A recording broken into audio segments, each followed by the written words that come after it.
Great. So I'm guessing that other people will jump on too, but I wanted to just say, here we are. We really are doing this thing, becoming public today in a deeper way with the blessing of the children. It was really important. And so anyway, so here we are, and just reflecting that, you know, obviously people have come into this community at all different times over the last many decades.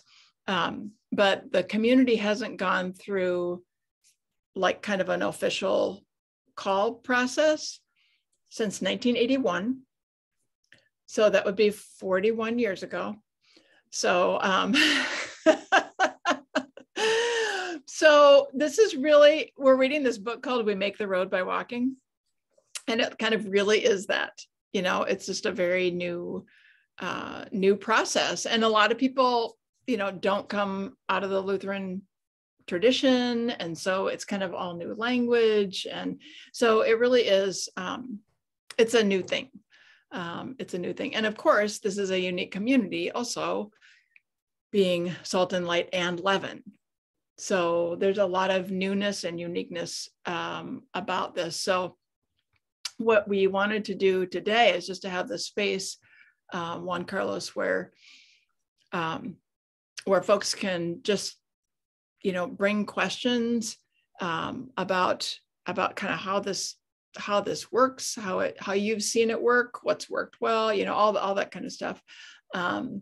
And yeah, not a lot of structure, but just a time to help, so that, but hopefully by the end of this hour, all of us have a better understanding and feel a little more confident in the path going forward, even though we're still going to make it by walking it, you know, we'll still make it up along the way. But anyway, so I wanted to introduce Juan Carlos, who's a bishop's associate with the Oregon Synod.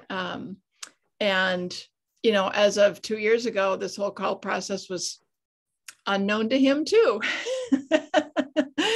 But he has spent the last 2 years doing lots of things in the Synod, working with the rest of the staff. And one of the pieces that they share is accompanying communities in transition. And so he has gotten to have a lot of experience walking with different communities in different places in the Synod through this exact transition process. Well, exact, relatively speaking. So what, you know, I'm so grateful to Juan Carlos for accompanying the community, and I really appreciate your spiritual grounding and perspective on everything. And we really tapped into that today at Pentecost, tapping into the leading of the Spirit in this process. So, I'd like to just say just a brief opening prayer for us. And at the end, I'll invite you, Juan Carlos, to offer a prayer for the community when we close.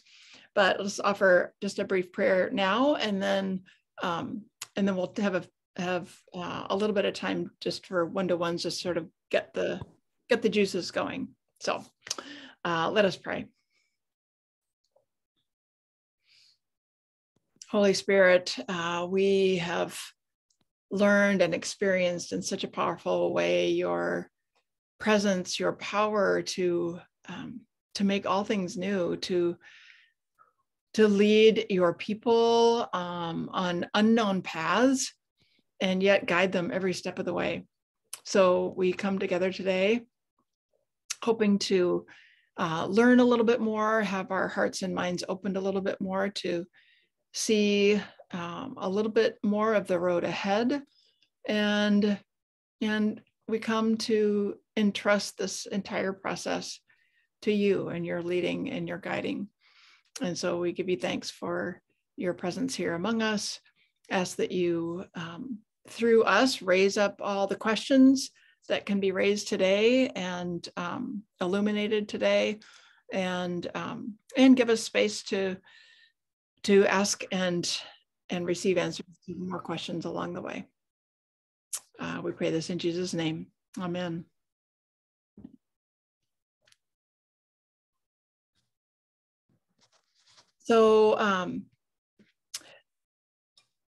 So friends, I know I have, in my conversations with folks, I have heard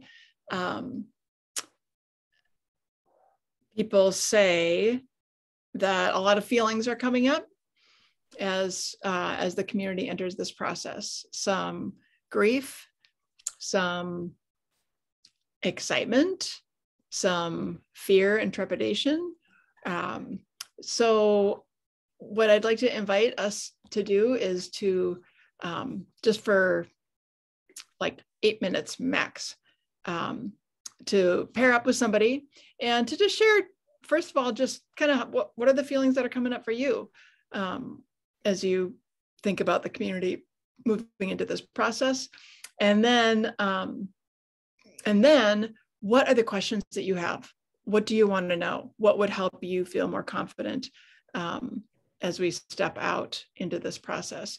So I will invite you, as you have your one-to-one, to type up those questions or make notes, because right when we come back, I'll invite you to just put those questions right in the chat, so we can get initial questions right out there at first, and then we can add more along the way. So let's see, 1, 2, 3, 4, 5. I'm going to have these assigned automatically. So I don't know who you're going to get paired up with. So here we go. See you in about 8 minutes.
There they are.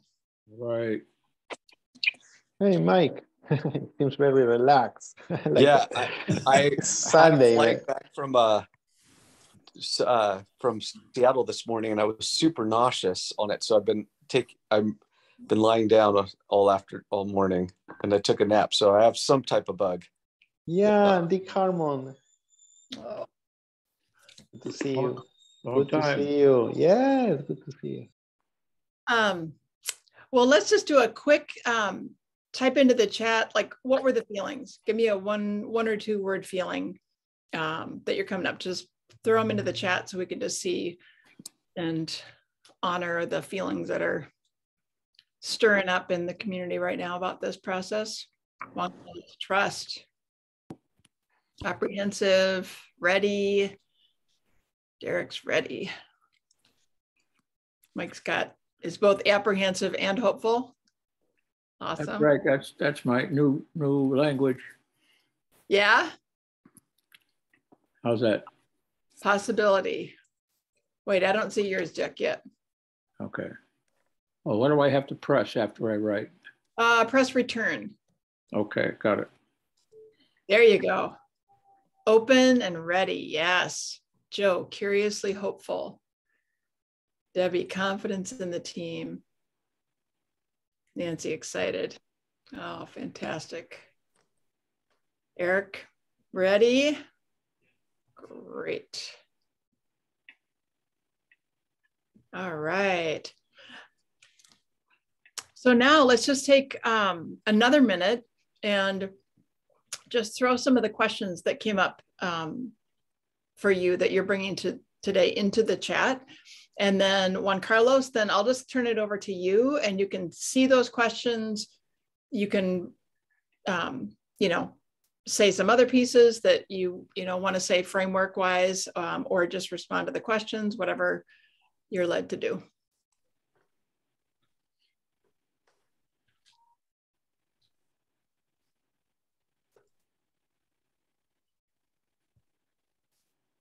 Welcome, Nancy. It looks like you've been having technical difficulties, perhaps.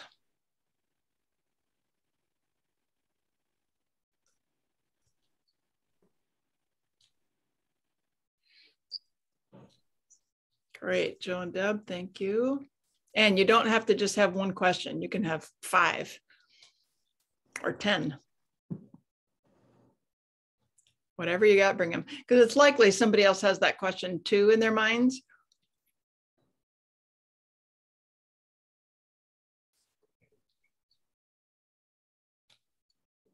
Mm-hmm.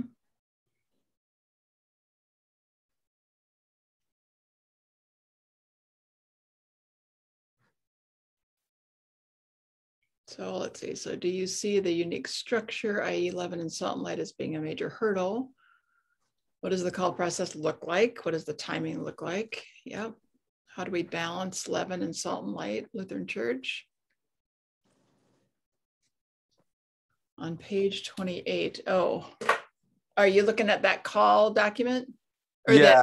The manual? Yep. I figure Juan Carlos will probably give us a picture of like where we're at in the process, but yep. That's very helpful resource, by the way. Awesome. I will, I'll pull that up also just in case if we want to reference it.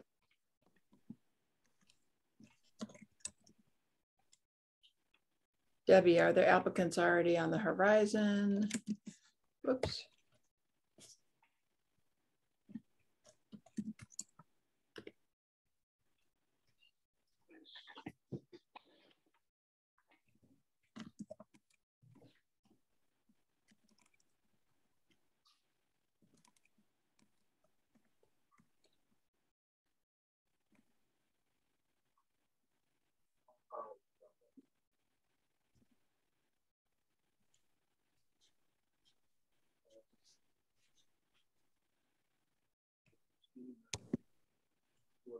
There we go. Okay.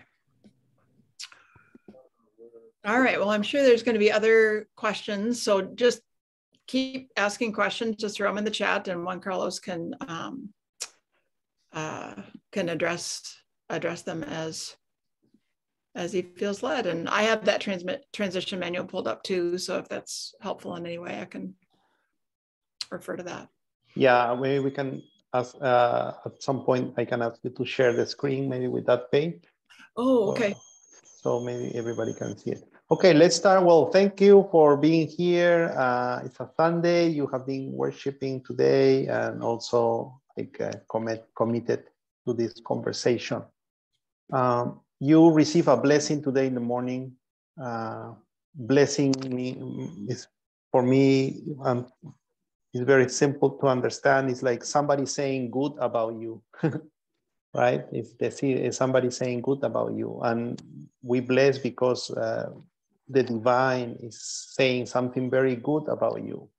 What is good about you? It's like you are trusting, you are going to discern. You are people with open hearts to discern deeply what is the will of the Spirit through this process. So you receive that blessing, like reaffirming that gift that each of you have. So that's something first I want to say. And then the call committee is not a governing body. So I want to start with this. The call committee is not a governing body, it's a discerning body. It's a discerning body. So it's a little different because a governing body needs to take into account what people think because they represent all people, right? They represent, they act, they think on behalf of other people. So they need to ask people opinions and take into account what people think and all of that. In this case, it's a little bit different because a discerning body is not, you are not a political, you are not deciding based on, oh, what Tom might think about this, what John might think about this, what Mary might think about this, what Veronica might think about this. No, because that would be a super distraction for you. What you need to think, what you need to focus is what the other members of the call committee think. That's the main piece. You discern through your own dialogue as a committee, as a call committee. So you need to focus in the members of the call committee and be curious about their opinions. So through your own dialogue as a committee, you will be discovering what move you as the movement of the Spirit within you. And you will notice some sense of confidence and peace that this is the person that God is calling for Salt and Light and Leaven community. So having said that, let's explore the question. I will get back again to this point of we are not a governing body, we are a discerning body. People chose you because you will be under confidentiality, dialoguing among you to discern together as a call committee. So that's something that I want to highlight at the beginning. Well, this is a reference idea. I don't know, maybe you disagree, but that works. Because if not, you will be like talking to people constantly, asking people, each candidate gifts and concerns. It could be a mess, right? So you just discern and focus in the dialogue. Okay, having said that, let's go with this conversation. Thank you, Joe, for the first question. Do you see the unique structure, Leaven, Salt and Light, as being a major hurdle? I don't think so. I don't think so. If we have the clarity of how much time the person will be working as co-director within Leaven community. That's something that's still in the, my understanding is as co-director is 50% related to what duties are to report to the Leaven board.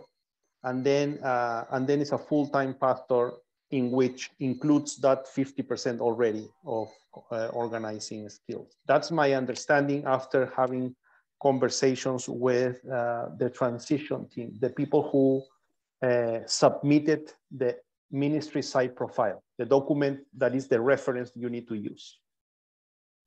So if I am talking with candidates, I'm gonna mention that. So the call is you are a full-time pastor for Salt and Light, but within your duties, within your responsibilities, it is a 50% time of a co-director of Leven community. That's maybe that might change in the next 6 months. That's my understanding, because the configuration of how La Vita is working within Leven community might change, might not change, depends on the budget. So at this point, we don't want to get this process slower. So we will keep the same narrative until you have the second interview and later. But it seems like what I have in mind, also the clarity as you have it in the minister side profile, we have a budget that's the commitment, right? This is the budget that we have hold for hiring a full-time pastor, and part of their duties is being co-director of Leven community. We expect that maybe that co-director duties may occupy 50% of their work. Okay, Solveig, if I'm making any mistake or misunderstood of something, let me know. Okay, Joe, is that okay? You have, I want to go one by one. Is that okay? Okay, perfect. What does the call process look like? What does the timing look like? We were talking with Derek 2 weeks ago, or 3 weeks ago, 2 weeks ago, and we imagine one of the steps. So based on that step, we start thinking how much time it will take. The first step from now is I will bring to you a group of candidates. It could be 2 candidates, it could be 3 candidates, it could be 4 candidates, depends. So let's think about it. If I bring a group of candidates, as I said, could be 2, 3, 4, at the end of this month, at the end of June, the last week of June, probably interviews, selection, all of that might go through, we said September, October, because it's first interview, discussions, right? You need to pray, discussion, talk, maybe there's a second interview. So we consider that September, October, and then convening the congregation, first convening the council, the CMLT, to receive the recommendation from the call committee, and then also the Leven board receiving the recommendation from the call committee. Then the CMLT and the Leven board is accepting the recommendation from the call committee. And then the CMLT and the Leven board calling the congregation, well, in this case, CMLT calling the congregation to vote for this person. All of that, including also at one step, at some point that you invite the candidate to say hello to the congregation before the congregation vote, at least. We consider that November, probably the voting, and then if the person can start maybe December or maybe January 1st, that will be the timeline. All of this is like tentative, right? But I'm trying to respond with a timeline based on if I bring candidates at the end of June. If I cannot bring candidates at the end of June, everything will move a little bit more. But I'm planning, I'm praying. Please, everybody, let's keep praying so we can bring a good candidate, a good group of candidates. If not, I will not bring anybody until the bishop's office decide, like, yeah, this is a good group. Okay, that's what the process. Debbie, is that okay for you? My response? Is there something I'm missing? That's fine. Okay, good to hear. Thank you. I appreciate. Good to hear your voice. Yes. Okay, Eric, how do we balance Leven and Salt and Light Leven community? Okay, one of the questions that I have is, are people who, all of you are members of Leven community as well? Also, I know that you are members of Salt and Light and automatically you are members of Leven community, but all of you acknowledge that, yeah, I'm part of Leven, I'm concerned of Leven, I'm curious of Leven, I work with Leven. Is this sense of belonging to Leven community besides Salt and Light? I want to know from you, like here, the people. Yeah. My sense Yes. is that I am more concerned about Salt and Light than I am about Leven. Okay, now I understand the question better. Okay. So what is the concern about how when this call committee take into account the importance of Salt and Light, right? I think that this is what you are asking. How I'm sure that this call committee will take into account the importance of Salt and Light. Is that the concern behind this question, Eric? I have a concern that the pastors that you recommend or that you bring us, yes, you're not recommending. Yes. Well, in a way you are. They presumably they were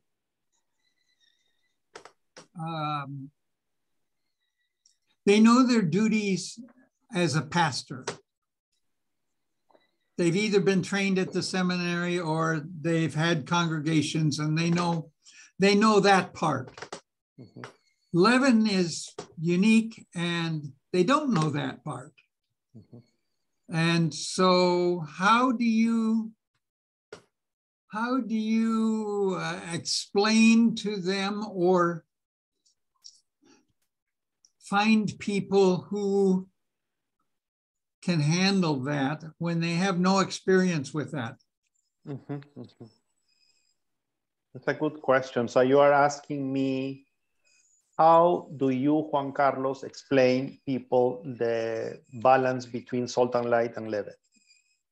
Okay, my understanding of the strategy to become this combination of Leven and Salt and Light, I really liked it personally as a person of faith, because a group of people who have faith are not limited, suffocated by the notion of congregation, right? We have in our hearts like the sense of community. Yeah, we need to take care of each of us, support through mutuality about how we enrich and nurture our faith. But our faith is not something that isolates us or get us out of the community. So what Salt and Light, in order to, when becoming Leven community or this strategizing in this way, is just applying what being a person of faith is in the community, right? So what I said to a candidate is, you have people that might need,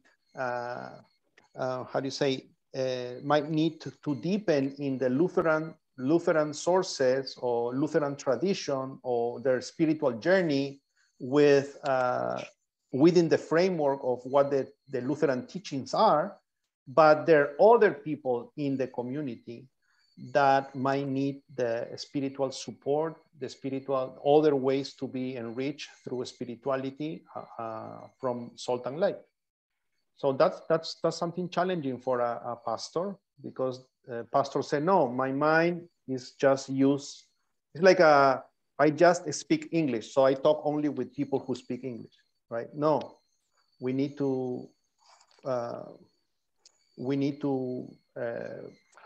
talk through other types of symbols, other type of rituals, so we can engage with other people in the community, not as people who are without spirituality, but people who have a spiritual potential and people who can work together. That's how I would explain it, Eric. I know there are many ways to explain this, but I think this is the one way that I can explain it. Well, in past times,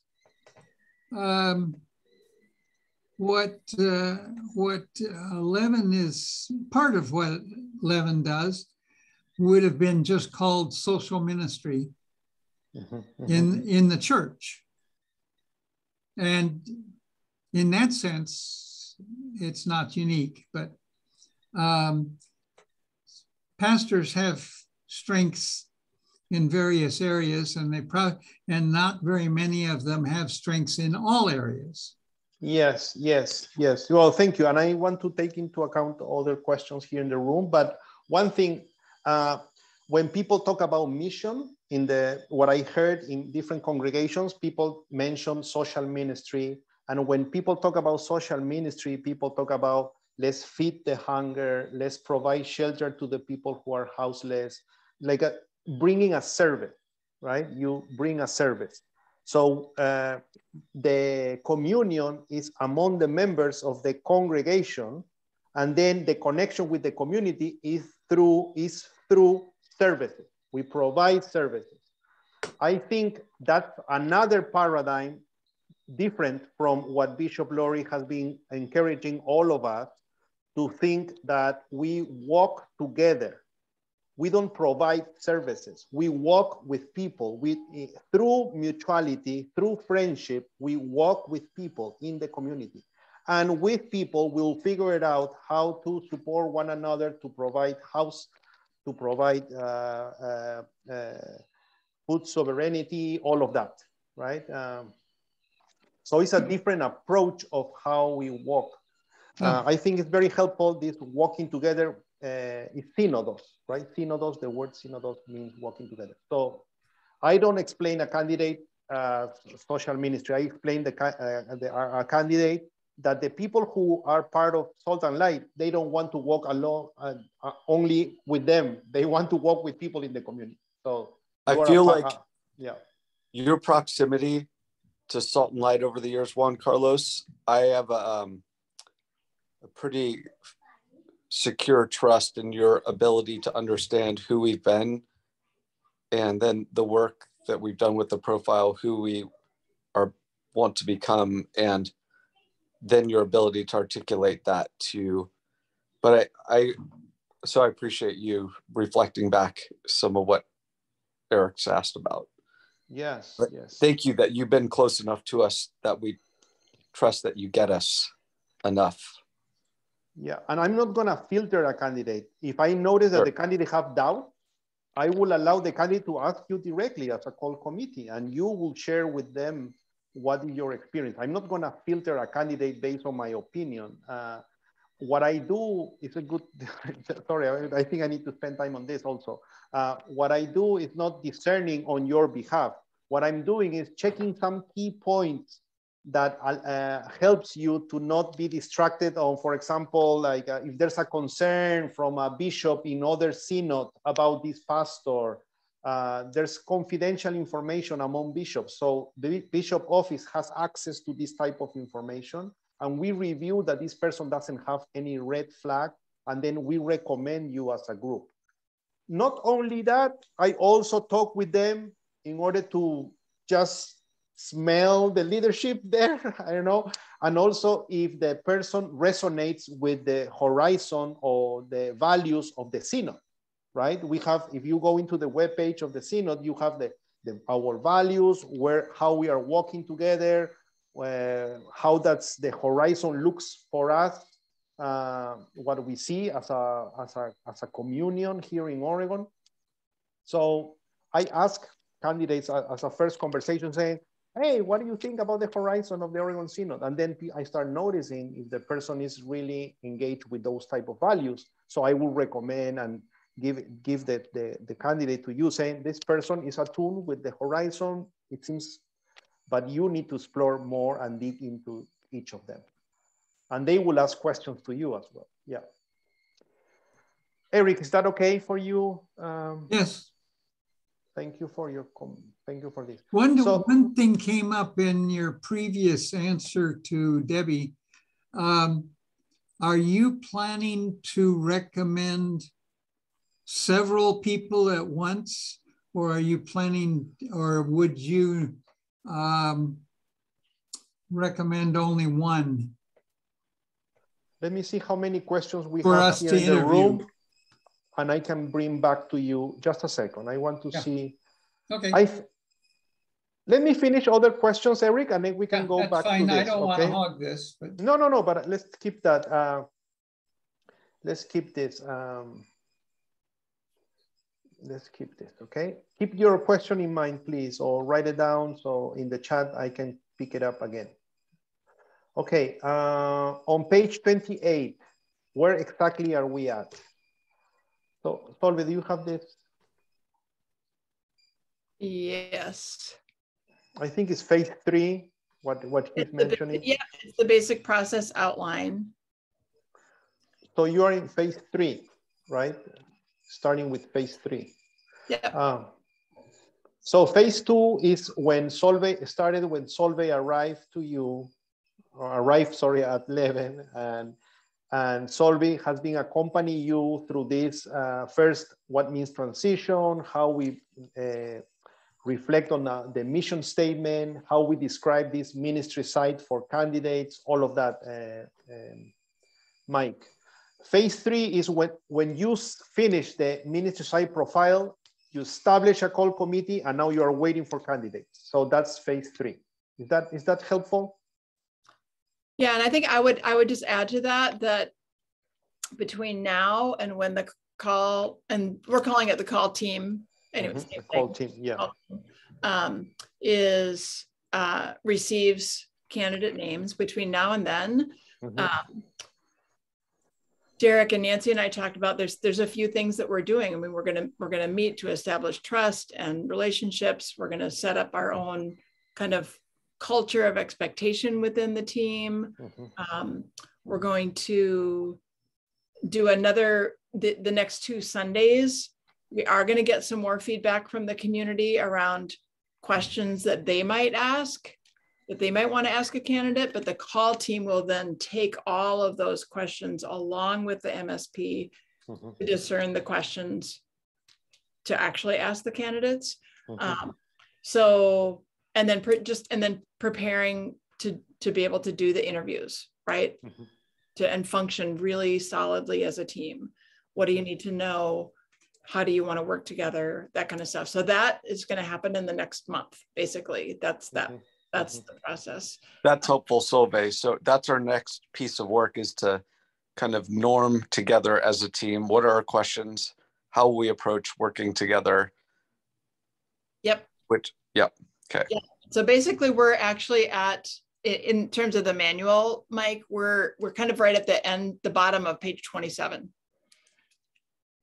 When you look at that, nobody else. Yeah, it's right. Like this time that the focus for you is being familiar with the lenses that you are going to use when reviewing and seeing each of them, right? And the lenses come from the ministry site profile, so you need to highlight what are the key points for you, and then you will see how each of you understand those key points differently, and those are the lenses of the team. Yeah. And yes, establishing what are the questions you want to raise, and the candidates also have questions, and their questions are very important to respond well, because they can be discouraged from the process if they don't hear clarity on those questions. Like, for example, is this ministry site profile, has this ministry site profile being developed through a wide conversation among the congregation? And you need to say yes, maybe 90%, 80% people were engaged in this ministry site profile, so it's a good reading about our congregation. Okay. If you say, no, this was written by a group of 4 or 5 people, people say this is not working, right? What are the connections you have in the community? already. All those things. And that's partly the reason for these next couple Sundays to gather some more questions. Because of pandemic, just the writing of the MSP was not as broad as anybody would have liked. So it's a way to broaden out that the input. Yeah. So let's go to Debbie again. Are there applicants already on the horizon? This is tricky right now for me to respond because I heard that here are people that are part of the call team, but there are also people that are not part of the call team. So I don't want to start getting details if you are not part of the call team, because that will, how do you say this? So the call team members are under confidentiality, right? It's part of their duty. People who are not of the call team, they don't have that commitment. So who knows what about the information can go through the congregation. And that will be a distraction for everybody. So what I can say is, like, I'm working on it. And once I know this, I will tell Derek that I need a meeting to introduce the candidates, a group of candidates to the call team. And Derek, my understanding, if people ask Derek about how many people are interviewed, it seems like Derek might say, we are still discerning, we have received some choices, or we are in the selecting process, and we need silence, we need focus. I cannot give you more details. Because if you start giving details to one person, the next day, Derek will be receiving a phone call from another member. And then the week later, another member will be calling Derek, and Derek will be distracting as a political representative rather than a discerning leader. You see the difference, what I was saying about governing and discernment body. Okay, it's okay, Debbie, my response to you? I understand that. That makes sense. Thank you. Okay. And I also want to just clarify that Derek and Nancy are co-chairs. Yeah.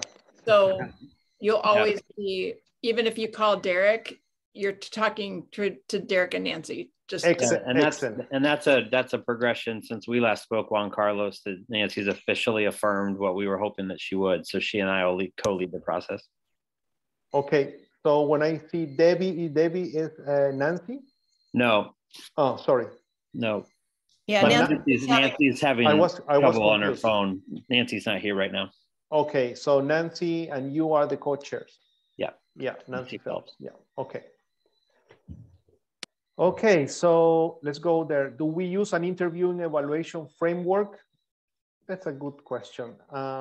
There's a questions that are part of a framework that people use it, but normally each congregation works on their own framework of questions.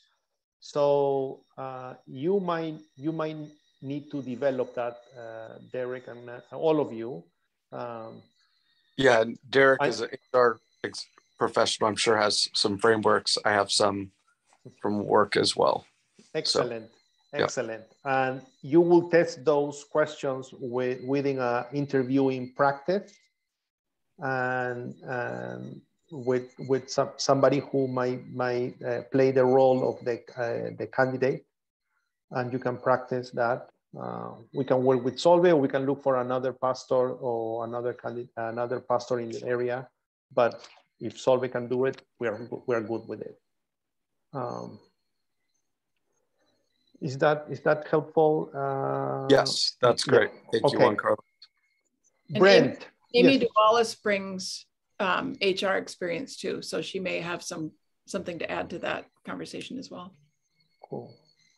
Look at Brent with the beer. Okay, I'm jumping into your question, Brent. Is an interim pastor eligible to become the permanent pastor? No, the response is no. The answer is no. Why? Because an interim pastor has been already working with the congregation, like for example, in this case with Solve, she has been working with you, and at the beginning, before engaging or being appointed by the bishop to become the interim pastor for you, Solve made a commitment that, no, I'm not interested in being a permanent pastor there. So that having that answer helped us to say, oh, she can be appointed as an interim pastor. So is that helpful, Brent? Okay. And okay.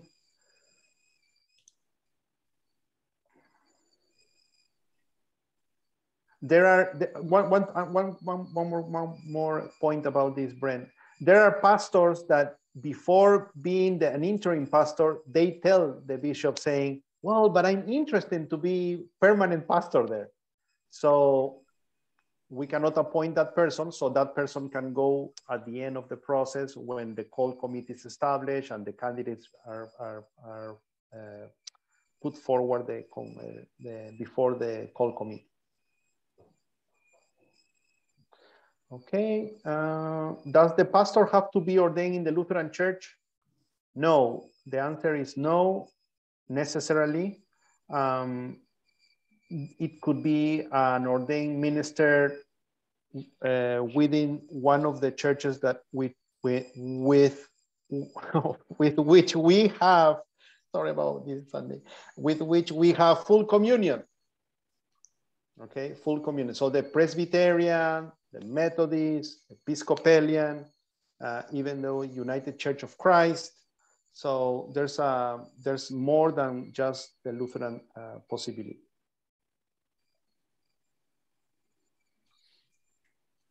Okay. However, we hear what people appear, and normally are more like people are Lutherans, like looking for this, right? Pastors, candidates come from Lutheran seminars, all of that. Also, besides the denomination, I think for some congregations, it's important to review from which seminar they come from, based on the type of theology that is behind, or what kind of theological lenses the person uses to judge or to move forward, to think ministry. So I would recommend you pay attention also, like what is the journey theologically from the person, right? So it's not necessarily Lutheran or UMC, or because there within each systems there's many possibilities as well of understanding. Is that okay, Brent?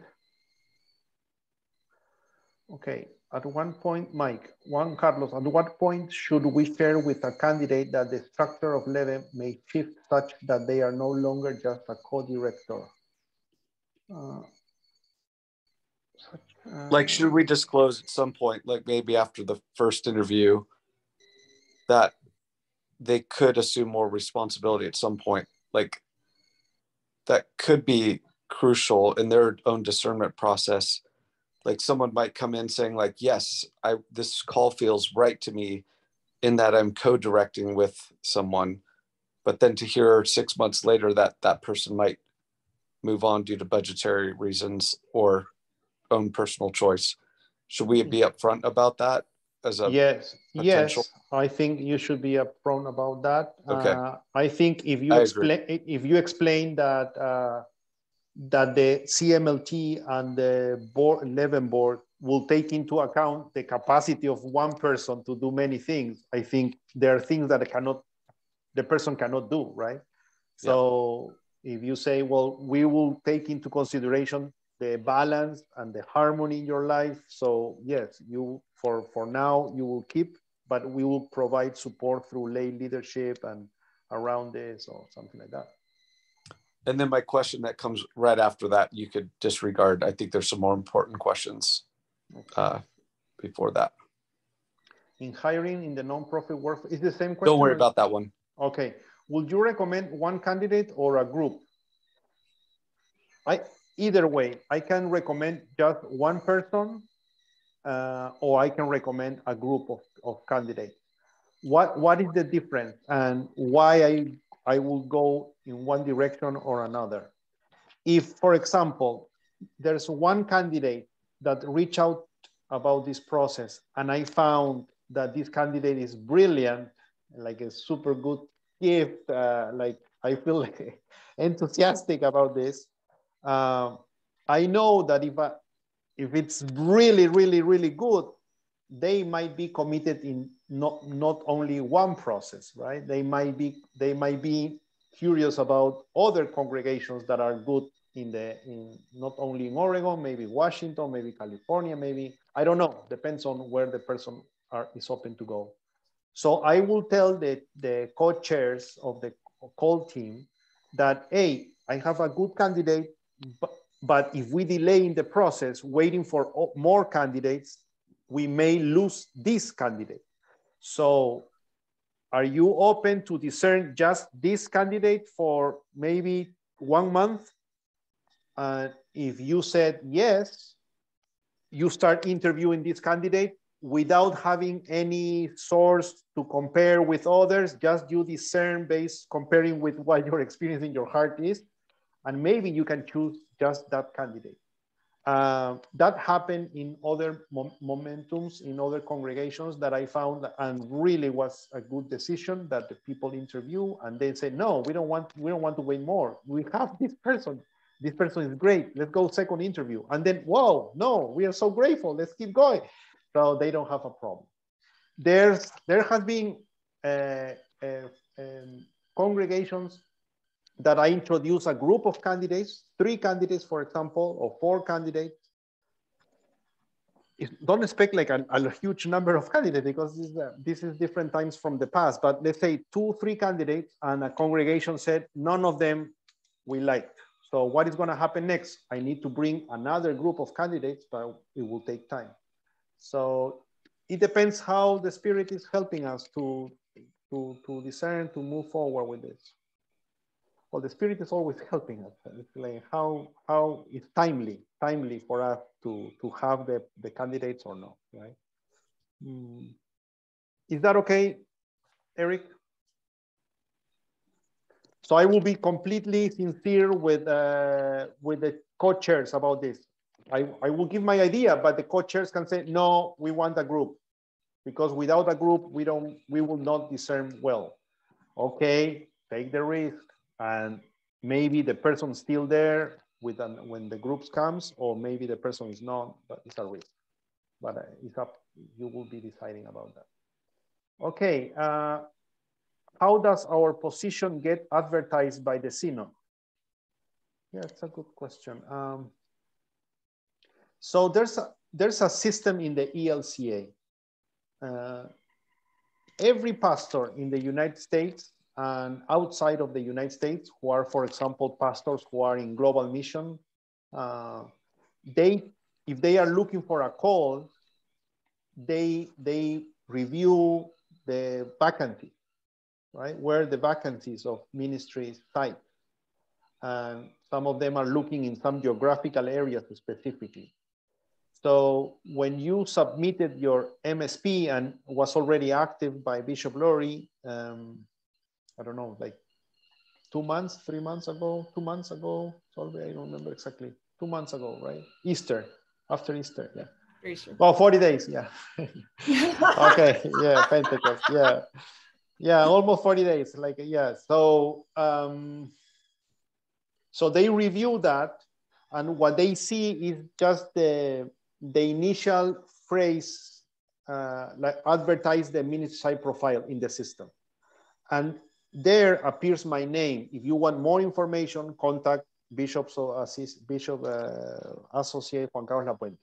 So people reach out to me. I receive an email, right? So I receive an email saying, I'm curious about this process. So then I will send to them the ministry site profile. Sometimes I ask questions. I ask them to review the horizon values of the Oregon Synod and ask them to have a first conversation. I know, and it seems for me good, that Salt and Light already have shared the ministry site profile through the website, through your own website. So there might be people accessing the whole information from at once without contact me. And then after receiving that MSP, they will contact me. Either way works. Either way works. No. Is that okay,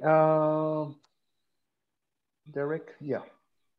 It was worth a try. Yes. Okay. Okay, Eric, there's one more question from you. I remember this. You were starting a new question. You answered it. Okay. So I think pass it to you, Solveig. I don't know how. Well, I want to check with Dick because Dick didn't type in any questions and he hasn't said anything, which is unusual. So, hey, Dick Harmon. No, I'm happy. Okay. Just got to give you the chance. Great. Yeah. So just, listening to your own hearts again at the end of this time, did anything get stirred up that that you want to ask? Another question, another comment, anything just to close? And if not, we'll have you close us, Juan Carlos, but just want to make sure that. Well, I do have a question, but it's simply, can you review for us quickly the time frame that you've already given us? I just want to be clear in my mind about that. Yeah. Also acknowledging, Dick, that this is a vulnerable thought, right? Because who knows what is going to happen, really. Right. So we cannot put the spirit in a box. But if we have candidates at the end of this month, like a group of 3, and you as a call team decided we are fine having 3, we don't need more candidates to start discerning, or maybe I have 2 candidates and you said, let's work with these 2, or let's wait for another month. But let's say like at the end of the end of June, you said we can work with the group that you bring. It's 2 or 3 or 4. If you said that, you will spend, I guess, first, I will introduce the paperwork of these candidates. They have their roster ministry profile.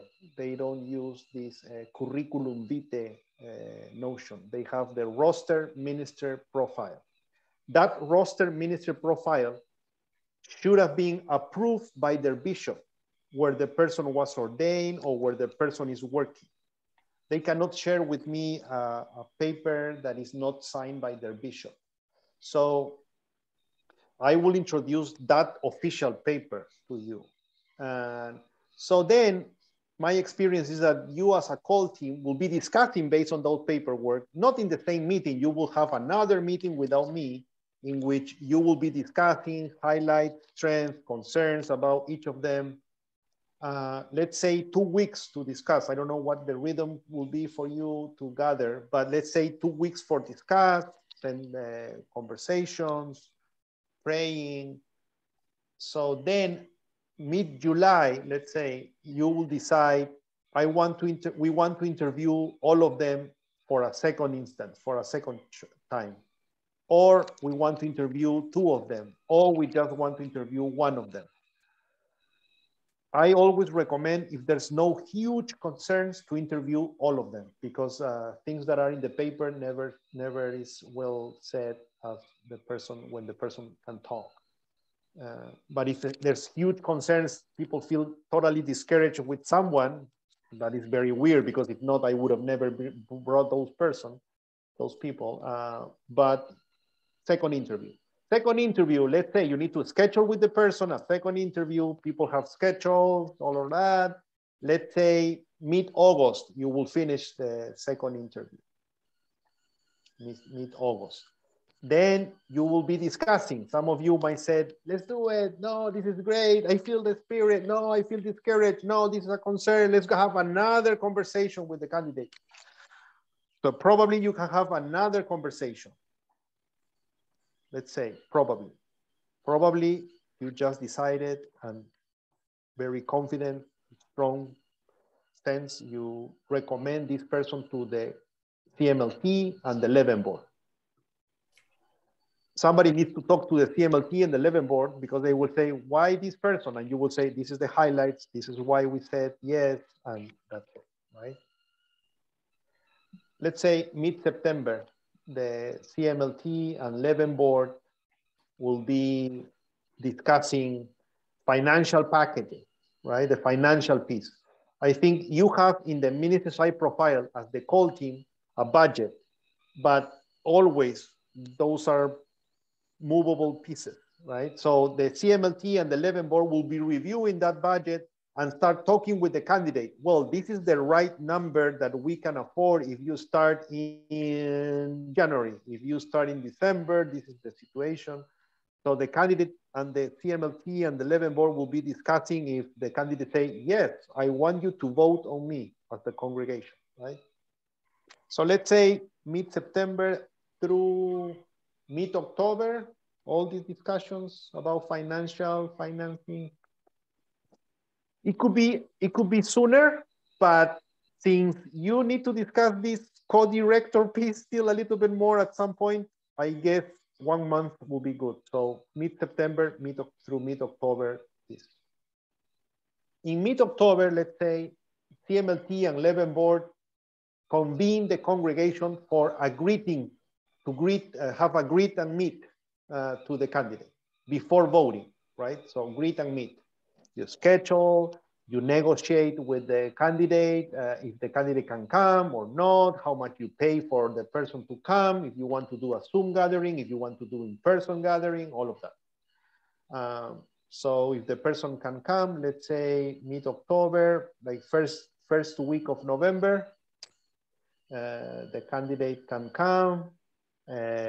It's not an interview because how can you resist an interview with the whole congregation? But it's like kind of like telling your story a little bit. The candidate can tell a little bit. People can know the person, the face, and then we recommend that the voting is not the same day of the greet and meet. We recommend that people have a time to digest the face, what have heard from the call committee, stuff like that. And 2 weeks later, you convene for a voting call process or a congregational meeting for calling a new pastor. So we are talking here mid-November, third week of November. You see. Then they vote. If you say yes, you can call the pastor immediately, the candidate. Some congregations do that. We are saying yes, do you? I found many ways people do this. And the candidate, yes, I'm so happy. Other ways, like nobody called that way the candidate, but they send an email saying we all call the person, we are so happy, and the person have 30 days to review their decision. 30 days. What I see is nobody wait 30 days because it's not, I don't know, this is not old times. Is that like the protocol? We give 30 days for the person have 30 days to say, but you can highlight saying we will appreciate if in 1 week you can tell us, or but you are in a pathway already trusting the Spirit, whatever comes, really, because you just went from one candidate, second interview, all your choices are there. I have seen not many times, but just maybe one time that a candidate dropped off from the process and was very sad, but the call committee keep working, another candidate and all of that, and they feel so happy that the other person didn't say. So who knows what we were just trusting will work. So if the person say yes, let's say the first week of December, right? Or at the end of November. And then I don't know exactly what is the starting date of the pastor. Some pastors started working virtually if they are in different places. For example, well, I don't want to, we are recording, but people sometimes come from different places, different countries also, like they were in mission. But they start working virtually. It depends on the agreement with the CMLT and the Leven board, how they want to do it.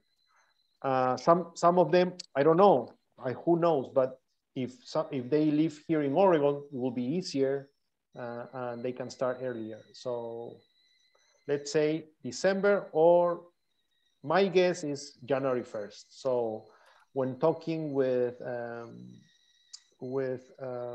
Nancy, who were asking about, do we need a bridge pastor? This is more as a Leavenworth or CMLT discussion, right?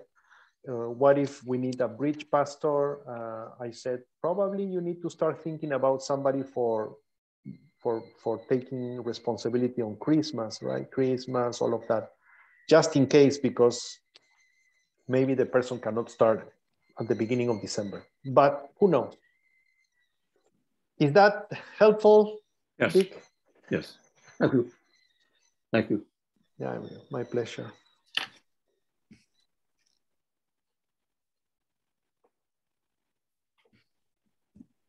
Okay. Okay.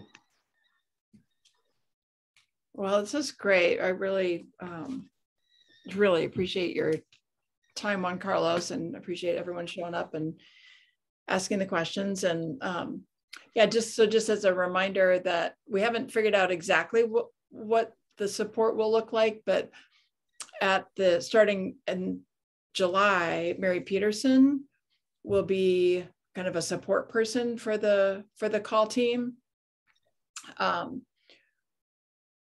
So that, so we have Juan Carlos and we have Mary, like close in to accompany the process. So that's really good. And the CMLT just had a fantastic meeting yesterday to do some planning for worship for the next 3 months. And then they'll plan to do that again for the following 3 months. So yeah, so there's a lot of good energy beginning to stir up. Yeah. And as I accompany you, I also accompany the candidate. So I call the candidates, for example, one day before and say, you want to pray before your interview, those kind of things. I also do that with candidates, or a text message or anything that makes the candidate feel engaged, that we are not taking the candidate as a tool. It's a person with a vocation, with a journey. I also call the candidates after the interviews. If you for something happen, it's our responsibility to host them in this process as well. They are testing also the way we exercise our leadership, and so through practice we share how we do it. So that's also part of my responsibility.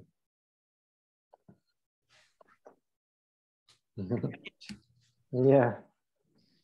Okay. Well, I think going a little over an hour. That was really helpful to be able to answer all the questions. So Juan Carlos, can you pray for this community? Yes, of course. I just remembered. That sounds, I don't know why, but how you call it when somebody do this?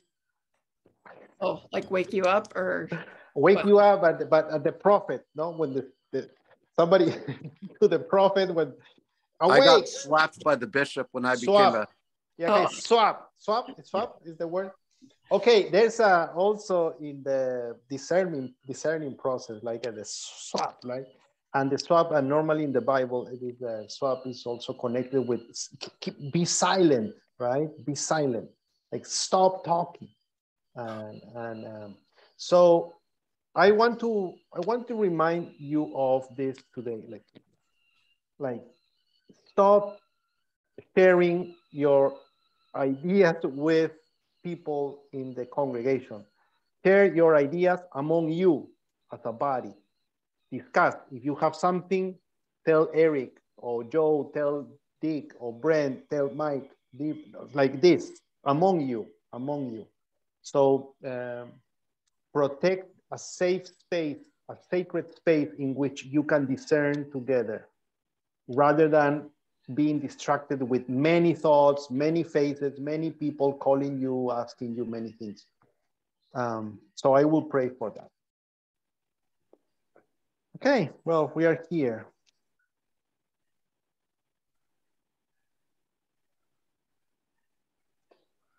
Jesus, hermano nuestro, brother, our brother, thank you for inviting us to your journey. Thank you for inviting us to your dream. Thank you for inviting us to the reality of your experience, the deep experience of Abba, the deep experience of the humanity of our family, the connection with Mother Earth, and specifically our priorities oriented to people who are most vulnerable in our community. Please help us to discern with your spirit. Bring us the criteria that you have. Bring us the light that you count on through your spirit. Bless Dick Harmon, bless Derek, bless Debbie, bless Nancy, bless Joe, bless Mike, bless Brent, bless Eric, and all the people in 11 community, Salt and Light.